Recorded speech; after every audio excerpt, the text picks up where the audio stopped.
దేవుని ప్రేమ. దేవుడు ఎంత ప్రేమమయుడు, ఎంతగా మనల్ని ప్రేమిస్తున్నాడు, ఎంతగా మన పట్ల శ్రద్ధ కలిగి ఉన్నాడు. ఇర్మీయా గ్రంథము 31వ అధ్యాయము 3వ వచనము. చాలా కాలం క్రిందట యెహోవా నాకు ప్రత్యక్షమై ఇట్లనెను, శాశ్వతమైన ప్రేమతో నేను నిన్ను ప్రేమించుచున్నాను గనుక విడువక నీ ఎడల కృప చూపుచున్నాను. దేవుడు అంటున్నాడు, శాశ్వతమైన ప్రేమతో నేను నిన్ను ప్రేమిస్తున్నాను. ఎవరితో చెప్తున్నాడు ఈ మాట? ఈ రాత్రి ఈ మాటలు వింటున్న ప్రతి ఒక్కరితో కూడా దేవుడు చెప్తున్నాడు ఏమంటే, నేను శాశ్వతమైన ప్రేమతో నేను నిన్ను ప్రేమిస్తున్నాను. ఈ లోకంలో చాలా మంది కూడా ప్రియ స్నేహితులారా ప్రేమ కొరకే బ్రతుకుతున్నారు. చాలా మంది అనేకన్నా ప్రతి ఒక్కరు కూడా ప్రేమ కొరకే బ్రతుకుతున్నారు అని అనొచ్చు. మనిషికి ప్రేమ కావాలి. ప్రతి ఒక్కరు కూడా మరి ప్రేమ కొరకు బ్రతుకుతూ ఉంటున్నారు. అయితే చాలా మంది ప్రియ స్నేహితులారా లోకంలో తల్లిదండ్రుల ప్రేమ కోల్పోయిన వాళ్ళు ఉన్నారు, అన్నదమ్ముల ప్రేమ కోల్పోయిన వాళ్ళు ఉన్నారు, అక్క చెల్లెళ్ళ ప్రేమ కోల్పోయిన వారు ఉన్నారు, బంధువుల ప్రేమ కోల్పోయిన వాళ్ళు ఉన్నారు, మనుషుల చేత మోసపోయిన వారు ఉన్నారు. కొంతమంది అసలు నన్ను ఎవరు అర్థం చేసుకోవట్లేదని చెప్పి నిరాశ కుటుంబాలకి నెట్టబడిన వారు కూడా ఉన్నారు. అయితే ప్రశ్నట్లరా, మానవ ప్రేమలన్నీ కూడా తాత్కాలికమైనటువంటి, కానీ దేవుని ప్రేమ శాశ్వతమైంది. కొంతమంది భార్య భర్తల ప్రేమ కోల్పోయిన వాళ్ళు కూడా ఉన్నారు. నీ జీవితంలో నువ్వు ఎవరి ప్రేమ కోల్పోయినప్పటికీ కూడా ఈ రాత్రి నిన్ను సృష్టించినటువంటి దేవుడు కోరుతున్నది ఏంటంటే, శాశ్వతమైన ప్రేమతో నిన్ను ప్రేమిస్తున్నాను కాబట్టి విడువక నీ ఎడల కృప చూపుతున్నాను. ఆయన ప్రేమించే దేవుడే కాదండి, కృప చూపించేటువంటి దేవుడు. ఎలా ప్రేమిస్తున్నాడో తెలుసా? మరి దేవుని ప్రేమ ఎప్పటికీ కూడా మారనటువంటి ప్రేమతో ప్రేమిస్తుంటున్నాడు. మనుషుల ప్రేమ చిటికలో మారిపోతాయండి. నేను నీకున్నాలే, పర్లేదు, నువ్వు ధైర్యంగా కూడా అంటారు. పక్కకెళ్ళి మళ్ళీ ఫోన్ చేస్తే మళ్ళా మనకు స్పందించు. కష్టాల్లో ఉన్నానయ్యా రాయ్యా అంటే కష్టాలు ఎవరు కూడా నిలబడి. ప్రేమైన స్నేహితులరా, మనుషుల ప్రేమ మారిపోతుంది. దేవుడు ఏం కోరుతున్నాడంటే, దేవుని ప్రేమ ఎప్పటికీ ఎలాగైతే మారదో, దేవుని బిడ్డలమైన మన జీవితాలు కూడా ఎప్పుడు మారినటువంటి దేవుని ప్రేమతో నింపబడాలని దేవుడు కోరుతుంటున్నాడు. మనం కూడా మారిపోతూ ఉంటాం అప్పుడప్పుడు. ఓకే, పరిస్థితులను బట్టో, కష్టాలు బట్టో, ఏమండి దేని బట్టో మారిపోతూ ఉంటాం, ఈర్ష్యా దేశాలను బట్టో మారిపోతూ ఉంటాం. కానీ దేవుడు ఈ భూమి మీద మనల్ని ఎలా జీవించాలని కోరుతున్నాడంటే, ఆయన ఎలాగైతే శాశ్వతమైన ప్రేమను చూపుతుంటున్నాడో మన పట్ల, అలాంటి శాశ్వతమైన ప్రేమ మనం కూడా నిలకడగలిగినటువంటి ప్రేమ మనం కలిగి ఉండాలని దేవుడు కోరుతుంటున్నాడు. ప్రేమ స్నేహితులారా, అందరూ కూడా వదిలిపెట్టినా కూడా దేవుడు మనల్ని వదిలిపెట్టాడండి. అందరూ మనల్ని విడిచినా దేవుడు మనల్ని, ఒకానొక సమయం వస్తుంది అందరూ విడిచిపెడతారు. ఎవరు నీ జీవితంలో శాశ్వతం? ఎవరు మన జీవితంలో శాశ్వతం? తల్లి గర్భం నుంచి మనం ఒంటరిగా వచ్చాము. మన జీవిత ప్రయాణం వీళ్ళందరూ వస్తారు, భార్య, బిడ్డలు, అమ్మ, నాన్న, అన్న, అక్క, చెల్లి, తమ్ముడు. కొన్ని పరిస్థితులు వస్తాయి, ఒక్కొక్కరు దూరం అయ్యే పరిస్థితి వస్తుంది. చివరికి మళ్ళా నువ్వు ఒంటరివే, నేను ఒంటరే. దేవుడు ఈ సంబంధాలు, బాంధవ్యాలు, బంధుత్వాలు ఇచ్చినంత వరకే మనము కాపాడుకోవాలి. కానీ మనం చేసేది ఏంటంటే, ఉన్నంత కాలం గొడవ పెట్టుకోవడం, కీసులాడుకోవడం, నీ మొహం చూడని అంటాం. ఉన్నంత కాలం విలువ తెలియదు. నీ జీవితంలో అన్నదమ్ముల్ని ఇచ్చాడా, అక్క చెల్లెల్ని ఇచ్చాడా, ఈ కొడుకునిచ్చాడా, కోడల్ని ఇచ్చాడా, మనవళ్ళని ఇచ్చాడా, మనవరాళ్ళని ఇచ్చాడా, బంధువుల్ని ఇచ్చాడా? దేవుడు నీకు ఇచ్చాడు. ఎందుకో తెలుసా? You must enjoy the relationship. వాళ్ళతో సహవాసాన్ని నువ్వు ఆనందించడానికి దేవుడు నిన్ను ఒక చోట పెట్టాడు అంటే, ఒక కుటుంబంలో నిన్ను పెట్టాడు అంటే, that is the God's plan. నువ్వు ఇష్టపడ్డా ఇష్టపడకపోయినా నీ కుటుంబంలో ఆ మనుషుల్ని ఎందుకు పెట్టాడంటే దేవుని చిత్తం అంతే. నీ జీవితంలో ఒక వ్యక్తిని దేవుడు పెట్టాడు అంటే, ఆ వ్యక్తి నీకు ఇష్టమున్నా ఇష్టం లేకపోయినా దేవుడు అక్కడ పెట్టాడంటే అది దేవుని చిత్తం. అందరూ వదిలిన దేవుడు మనల్ని వదలటండి. ఏదైనా మార్కెట్కి వెళ్ళినప్పుడు చేతిలో నుంచి పిల్లోడు మార్కెట్లో తప్పాడు అనుకోండి, తల్లి ఏం చేస్తుంది? కూరగాయల సంచి కూడా అక్కడ పడేసి ఆ పిల్లోడు కొరకు ఎంత ఆత్రంగా ఎదుగుతుంది. అలా వెతుకుతున్నాడు దేవుడు మనల్ని. మనలో ప్రతి ఒక్కరిని కూడా దేవుడు ఏం చేస్తున్నాడంటే, తప్పిపోయిన కుమారుని తల్లి ఎంత హృదయ భారంతో ఎదుగుతుందో దేవుడు అలాంటి హృదయ భారంతో ఎదుగుతూ ఉంటున్నాడు. నా బిడ్డ తప్పిపోతుంటుంది, నా బిడ్డ తిరిగి రావాలి నా దగ్గరికి. దేవుడు వెతుకుతూ ఉంటున్నాడండి. ప్రియ స్నేహితులారా, పాపంలో దేవునికి దూరమైన మనిషిని దేవుడు వెతుకుతూ ఉంటున్నాడు. అయ్యో నా బిడ్డ తప్పిపోతుంటున్నాడు, పాపంలో చిక్కుకుంటున్నాడు, పాపానికి వెళ్ళిపోతుంటున్నాడు. ఇదిగో నా బిడ్డ తెలిసి పాపం చేస్తుంటుంది, తెలిసి పాపంలో ఇరుక్కుంటున్నాడు, పాప బురదలో చిక్కుకుంటున్నాడు. దేవుడు ఎంతో బాధపడుతున్నాడు.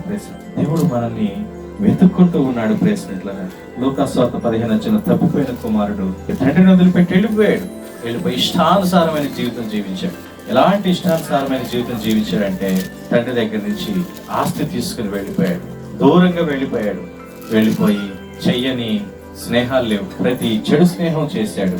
డబ్బంతా ఖర్చు అయిపోయింది. చెడ్డ స్నేహాలు, చెడ్డ వ్యాపారాలు, దుర్వ్యాపారాలు అన్ని చేశాడు. ఆ దేశంలో కరువు వచ్చినప్పుడు తన చేతిలో డబ్బంతా అయిపోయినప్పుడు రియలైజ్ అయ్యాడు, అసలు నేనెవరిని, నేనెవరిని, నేను ఎక్కడి నుంచి వచ్చాను, నేను ఎలా ఉండేవాడిని. నా తండ్రి దగ్గర నాకు సుఖ సౌఖ్యాలు దొరికాయి, ఒక రాజకుమారులాగా నేను పెరిగాను. ఇక్కడ ఎందుకు నేను ఒక్క పూట ఆకలి కోసం నేను అల్లాడిపోతున్నా, పందుల పొట్టు నేను తింటున్నాను. ఏదేమైనా కూడా నా తండ్రి దగ్గరికి నేను తిరిగి వెళ్తాను.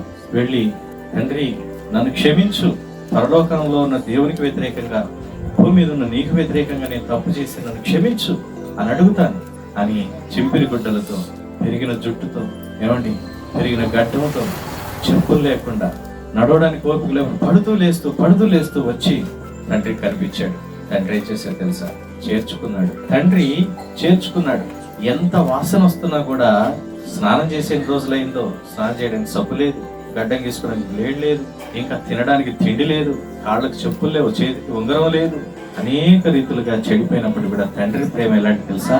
మెడ మీద పడి ముద్దు పెట్టుకున్నాడండి. ఈ రాత్రి నీ జీవితం ఎంత దుర్వాసన వస్తున్నప్పుడు కూడా, పాపపు క్రియలతో నీ జీవితం ఎంత దుర్వాసన వస్తున్నా కూడా దేవుడు ముద్దు పెట్టుకొని నిన్ను స్వీకరించడానికి సిద్ధంగా ఉన్నాడు. ప్రియమైనటువంటి స్నేహితులారా, దేవుని ప్రేమ ఎంతో గొప్పది. వెళ్ళిపో, నీకు నా తలుపు తీయను అని తలుపులు మూసుకోలేదు ఆయన. ఇంకే ముఖం పెట్టుకుని వచ్చారా నా ఇంటికి?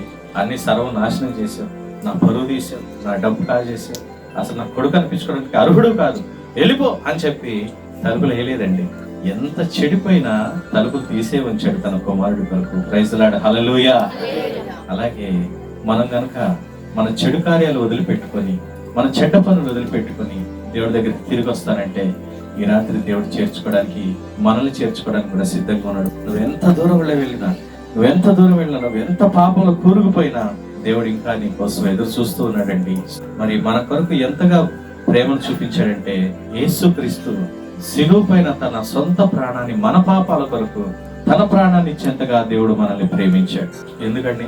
మనం తప్పు చేస్తే శిక్ష మనకే పడాలి కదా, మనం చేసిన తప్పులకి మనకే శిక్ష పడాలి కదా. కానీ ఆయన ఎంతగా మనల్ని ప్రేమించాడంటే, అయ్యా నీ శిక్ష కూడా నేనే భరిస్తాను సిలువలో. చదువుదాం. యోహాను సువార్త 3:16 చదవండి. దేవుడు లోకమును ఎంతో ప్రేమించెను, కాగా ఆయన తన అద్వితీయ కుమారునిగా పుట్టిన వాని యందు విశ్వాసముంచు ప్రతివాడును నశింపక నిత్య జీవం పొందినట్లు ఆయనను అనుగ్రహించెను. మన పాపముల కొరకు యేసుక్రీస్తును అనుగ్రహించాడు. ప్రియమైన స్నేహితులారా, యేసు ప్రభువారు మన మీద ఉన్న ప్రేమతో ఏం చేశాడంటే, కాళ్లలో మేకులు కొట్టించుకున్నాడు, చేతుల్లో మేకులు కొట్టించుకున్నాడు, ముళ్ళ కిరీటం పెట్టించుకున్నాడు. తన దేహం అంతా కూడా రక్తసిక్తం అవుతున్నప్పటికీ కూడా ఆ మరణంలో ఎవరిని జ్ఞాపకం చేసుకున్నాడు తెలుసా? నిన్ను నన్ను జ్ఞాపకం చేసుకున్నాడు. ఎంతగా నిన్ను నన్ను జ్ఞాపకం చేసుకున్నాడు. ఇదిగో నా బిడ్డల కొరకు, నా బిడ్డల విమోచన కొరకు నేను శ్రమ పడుతున్నాను. యేసు ప్రభు సిలువ పైన మరణించడం ద్వారా మన పాపాలు తీసివేయబడ్డాయి, మన శాపాలు తీసివేయబడ్డాయి. యోహాను సువార్త 15:13 మనం చదువుదాం. తన స్నేహితుల కొరకు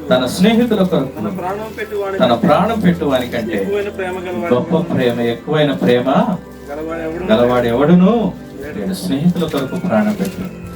ఎవరు ప్రాణం పెడతారండి? ఈరోజు నీ కొరకు ఎవరు ప్రాణం పెడతారు? దేవునికి స్తోత్రం, హల్లెలూయా.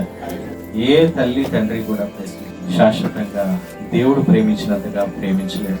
చూడండి ప్రశ్నలరా, దేవుడైతే ఏమంటున్నాడంటే, ఇదిగో మరి నేనైతే నీ కొరకు చనిపోవడానికి కూడా సిద్ధపడ్డానయ్యా. సిలువ పైన ఆయన మన కొరకు మరణించడానికి కూడా ఆయన సిద్ధపడ్డాడు. సిలువ పైన ప్రాణం పెట్టేంత వరకు కూడా ఆయన మన కొరకు సిద్ధపడ్డాడు. ఏమండి, దేవుని ప్రేమ ఏం చేస్తుందంటే గాయపడిన హృదయాలను స్వస్థపరుస్తుంది. దేవుడి ప్రేమ ఏమండి, దెబ్బ తగిలినప్పుడు బ్యాండేజ్ ఎలాగైతే వేసుకుంటామో, గాయపడ్డ మనసులకు, గాయపడ్డ హృదయాలకు దేవుని ప్రేమ స్వస్థత చేకూరుస్తుంది. ఒక వచనాన్ని మనం చదువుదాం. మరి కీర్తన 147:3 మనం చదువుతాం. గుండె చెదిరిన వారిని ఆయన బాగు చేయవాడు, వారి గాయములను కట్టువాడు. ఈరోజు నువ్వు గాయపడి ఉన్నావేమో, నీ గుండె చెదిరిపోయిందేమో, కృంగిపోయి ఉన్నావేమో. దేవుని ప్రేమ మనల్ని, మన మనస్సుని మారుస్తుంటుంది. దేవుని ప్రేమతో మనం నింపబడ్డప్పుడు మనలో ఉన్న ద్వేషాన్ని మనం వదిలిపెడతాం, మనలో ఉన్న పాపాన్ని మనం వదిలిపెడతాం, మనలో ఉన్న అసూయను మనం వదిలిపెడతాం, క్షమించడం మనం నేర్చుకుంటాం. దేవుని దగ్గరికి మనము పరిగెడతా ఉంటాం ప్రేసినట్టుగా. అదే దేవుని యొక్క ప్రేమ, దేవుని యొక్క కృప. దేవుని ప్రేమ చేత మనం నింపబడితే ప్రేసినట్టుగా నిజంగా మన జీవితాలు మారుతాయి. ఈ రాత్రి దేవుని ప్రేమ కలిగి ఉన్నావా? దేవుని ప్రేమ పొందుకోవాలనుకుంటున్నావా? ఒక బిడ్డ ఎంతగా ఆటలాడి బట్టలు మురికి చేసుకొచ్చినా కూడా తల్లి ఏం చేస్తుంది తెలుసా? ఆ బిడ్డను కడిగి శుభ్రపరిచి, ఏమండి, ఆ పట్టిన మురికంతా కడిగి మరలా బిడ్డను హత్తుకుంటుంది తల్లి. ఎంత బురదలో తిరిగి రాని, కొత్త డ్రెస్ వేసినా కూడా మురికి చేసుకొని రానివ్వండి, తల్లి ఏం చేస్తుంది? ఫస్ట్ ఆ బిడ్డకు మళ్ళీ స్నానం చేయించి, ఆ వస్త్రాలు తీసేసి, ఆ వస్త్రాలు ఉతికి శుభ్రం చేసి పౌడర్ రాసి మళ్ళీ ముద్దు పెట్టుకో. ఈ రాత్రి నువ్వెంత బురదలో తిరుగులాడుతున్నా దేవుడి దగ్గరికి వస్తే నిన్ను కడిగి శుభ్రం చేసి నీ జీవితాన్ని బాగు చేసి మరలా నిన్ను హత్తుకోవాలనుకుంటున్నాడు. ఎవడైనా నువ్వు క్రీస్తునందు నేడలో వాడు నూతన సృష్టి, పాతవి గతించెను, క్రొత్త జీవితాన్ని ఇవ్వాలనుకుంటున్నాడు. ఈ రాత్రి దేవుని ప్రేమ దగ్గర రావాలనుకుంటున్నావు ప్రియ సహోదరి, సహోదరుడా. మన జీవితంలో ఇంకా ఉందిలే, మారే టైం ఉందిలే అనుకుంటారు కొంతమంది. ఎవరికి తెలుసు? తెల్లారి నువ్వు నిద్ర లేస్తావో లేవో ఎవరికి తెలుసు? నేను లేస్తానో లేవనో నాకేం తెలుసు? పడుకోవడం మాత్రమే మనకు తెలుసు. లెగడం దేవుని యొక్క కృప. పడుకోవడం మాత్రమే మనకు తెలుసు. తిరిగి లేచామంటే స్తోత్రం చెప్పాలి. ప్రభువా, నాకు ఇంకొక రోజు ఇచ్చావు, నీకు స్తోత్రం ప్రభువా అని చెప్పాలి. ఆ రోజంతా కూడా దేవా, నాకెందుకు ఇంకొక రోజు ఇచ్చావు? నీ చిత్తం నెరవేర్చడానికి నాకు సహాయం చేయి. నా ఇష్టాలు నెరవేర్చుకోవడానికి కాదయ్యా. చాలా మంది ఒక కొత్త రోజు రాగానే అబ్బా ఇంకొక రోజు వచ్చి నిన్న చేయలేకపోయిన పాప పనులు ఈ రోజు చేస్తా అనుకుంటాం. పాప పనులు చేయడానికి కాదు, దేవుడిని ఆయుష్ను పొడిగిస్తున్నాను ఆయనకి ఇష్టమైన పనులు చేయడానికి.